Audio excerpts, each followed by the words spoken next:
Hello, beautiful beings. Welcome back to my channel.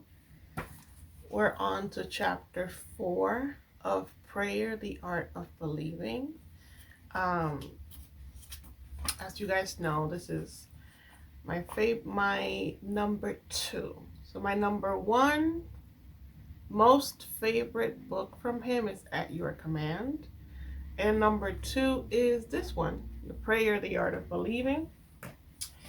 And we're going to start right away because I don't want the video to be too long. I think you guys kind of like get tired midway through and stop watching. So, chapter 4 is called Controlled Reverie. And it says, everyone is amenable to the same psychological laws which govern the ordinary hypnotic subject. He is amenable to control by suggestion. In hypnosis, the objective senses are partly or totally suspended.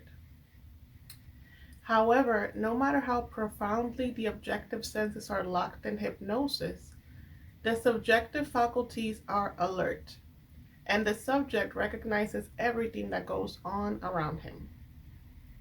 The activity and power of the subjective mind are proportionate to the sleep of the objective mind. So the power of the subjective mind, which is the subconscious, is proportionate to the sleep of the objective mind, which is the conscious mind. Suggestions which appear powerless when presented directly to the objective consciousness are highly efficacious. Efficacious? I don't even know how to pronounce that word. When the subject is in a hypnotic state. What that really weird word just means is that even if something seems crazy or seems not doable to the conscious mind, when it's presented directly to the subconscious mind, it is accepted. The hypnotic state is simply being unaware objectively. So to be in a hypnotic state is just to be unaware consciously of the message. In hypnotism, the conscious mind is put to sleep and the subconscious powers are exposed as to be directly reached by suggestion. It is easy to see from this, providing you accept the truth of mental suggestions, that anyone not objectively aware of you is in profound hypnotic state relative to you. Did that make sense? Let's read it again. It is easy to see from this, providing you accept the truth of mental suggestions, providing that you agree with understanding how the mind works, that anyone not objectively aware of you is in profound hypnotic state relative to you. So your person is in a hypnotic state when you're sending them the messages, because you're not going consciously to them and telling them in their face, I'm doing this, and that. You're going into your imagination and you're doing a scene, you're creating a scene, and they're receiving the message without being aware they're receiving it. Therefore, curse not the king, no, not in thy thought, and curse not the rich in the bedchamber. For a bird of the air shall carry the voice, and that which hath wings shall tell the matter. What you sincerely believe as true of another, you will awaken within him. What you sincerely believe as true of another, you will awaken within him. Notice how it still always starts with you. What you sincerely believe. If you sincerely believe that your person loves you, then that will be awakened within him. The opposite also applies. No one need be entranced in the ordinary matter to be helped. If the subject is consciously unaware of the suggestion, and if the suggestion is given with conviction and confidently accepted by the operator as true, then you have the ideal setting for a successful prayer. Once again, he puts it back on you. If you confidently have accepted the message yourself as true for yourself, then the suggestion will go to the other person effectively. How do you do this? He says, represent the subject to yourself mentally as though he had already done that which you desire him to do. Mentally speak to him and congratulate him on having done what you want him to do. Mentally see him in the state you want him to obtain. Within the circle of its action, every word subjectively spoken awakens objectively what it affirms. Within the circle of its action, every word subjectively spoken awakens objectively what it affirms.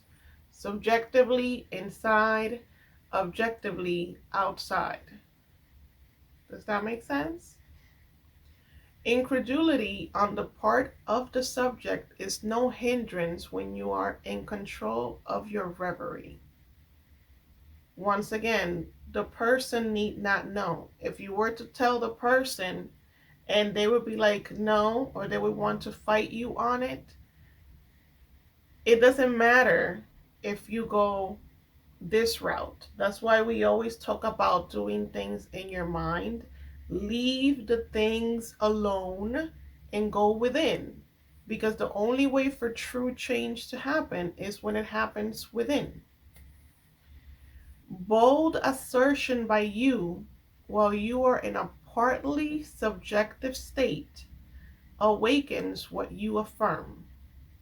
Self-confidence on your part and the thorough belief in the truth of your mental assertion are all that is needed to produce results. Self-confidence on your part and the thorough belief in the truth of your mental assertion are all that is needed to produce result. Reason number 357,000 why self-love and self-concept work is so important. Because how can you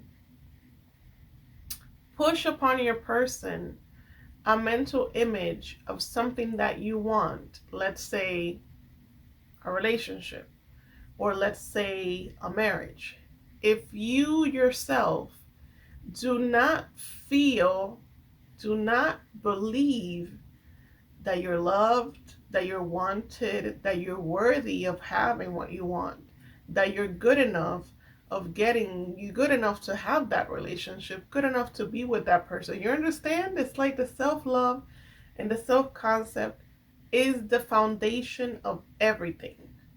It's like a non-negotiable. And Neville talks about it. And then it says, visualize the subject and imagine that you hear his voice. Excuse me. This establishes contact with his subjective mind. So when you're doing a living in the end scene, you can try to hear their voice. Even if you can't reproduce new words from them in your mind, you could still pull up a memory of them saying something to you in the past and use that memory of their voice to implant it into the new scene. And when you bring their voice forward, you're establishing that contact. Then imagine that he is telling you what you want to hear. If you want to send him words of health and wealth, then imagine that he is telling you, I have never felt better. and I had never had more, and mentally tell him of your joy in witnessing his good fortune. Imagine that you see and hear his joy. A mental conversation with a subjective image of another must be in a manner which does not express the slightest doubt as to the truth of what you hear and say. If you have the least idea that you do not believe what you have imagined, you have heard and seen, the subject will not comply. For your subjective mind will only transmit fixed ideas. If you have the least idea that you do not believe what you have imagined, then your person will not comply with that scene, because your subjective mind, your unconscious mind, only transmit your fixed beliefs. Which is why you need to work on changing those beliefs. Only fixed ideas can awaken their vibratory correlates in those towards whom they are directed. So only your fixed beliefs. Work on your beliefs, make it a habit, make it a ritual. In the controlled reverie, ideas must be suggested with the utmost care. If you do not control your imagination in the reverie, your imagination will control you. Whatever you suggest with confidence is law to the subjective mind. It is under obligation to objectify that which you mentally affirm. It is under obligation that your subconscious mind has to bring forth what you mentally affirm. Your subconscious mind is the power. Like, your manifestations come from your subconscious mind. That is the power, the energy, the motor.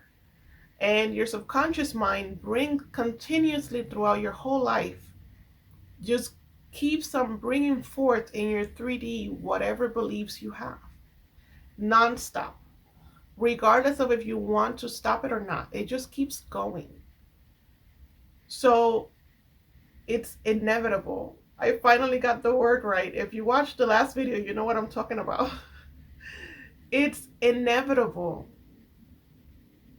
You get your beliefs right, the manifestation comes. It has to. It's not optional. Not only does the subject execute the state affirmed, but he does it as though the decision had come of itself, or the idea had originated by him. So the person will think that the idea came from them. Remember, you're constantly doing this. Everyone is constantly doing this around the whole globe. The only difference between them and us is that we're taking reins of the situation. We are consciously choosing to focus our thoughts and to shift our beliefs so that this never-ending machine works for us instead of working against us. So everything you, at the beginning, or even, depending on the subject, we get ideas, or we used to get ideas originated from our parents all the time. They used to put so many thoughts and beliefs and stuff upon us. It's just a never-ending cycle. That's what we're constantly just paying attention to our thoughts, paying attention to our beliefs. And it's kind of like deciding, do I want to keep this belief? No, I want to get this one, Control of the subconscious is dominion over all. Each state obeys one's mind's control. Each state obeys one's mind control. So mind control, yeah, we do mind control. We're that powerful. Control of the subconscious is accomplished through control of your beliefs, which in turn is the all-potent factor in the visible states. Imagination and faith are the secrets of creation. And that's it. This chapter was a little bit shorter than all the previous ones. But the more that you read Neville, the easier it is to understand. He repeats things a lot, but I think it's for a reason. It's because we need the repetition. We need to hear the same thing 10 different ways for the message to finally get through. And even when we think we understand the message, it still takes time for us to even put the message to work. So repetition is king. You know, you have to work on your beliefs. You have to continuously work on your beliefs. We are in this age and time, we are being programmed left and right through everything that we consume. Social media, TV, hearsay, the news, everything is a constant reprogramming. During Neville's time, it was most likely easier to manifest anything because people were not as absorbed into so many things. There were not so many distractions. You know, it's kind of like addiction to social media is very real. And we're constantly looking for that dopamine hit that we get when we're scrolling, you know, through Instagram, for example. We get the immediate sort of fix you get from looking at beautiful pictures, from the colors. All of these things are ways that we are being programmed. So it's just, you have to become very selective about everything that you consume and understand that this might be something that you do daily for the rest of your life. Just a way for you to take a step back, at least for an hour a day, ground yourself, check up on yourself, and check up on your beliefs. Religious people go to church at least once a week without fail for the rest of their lives. And a lot of them put even more hours into their religious routines every day. So there's sort of the same thing. You're creating a habit, you're creating a routine that is going to keep you steadily moving in the direction that you want to go. I know my aunt, she was Catholic until she passed away a few months ago. And her nightly routine consisted of her rosary, which, in case you didn't know, rosary is a reprogramming tool. Sort of like the mala beads is a reprogramming tool. And every time you move one piece over, you say an affirmation. A reprogramming tool. I have mala beads here that I use for myself. So just continue work on those beliefs. It's not, nothing that you do regarding this is wasted. Nothing is wasted. Everything works. It's just, you have to do it. It doesn't work itself. You have to do it. And your results will be inevitable.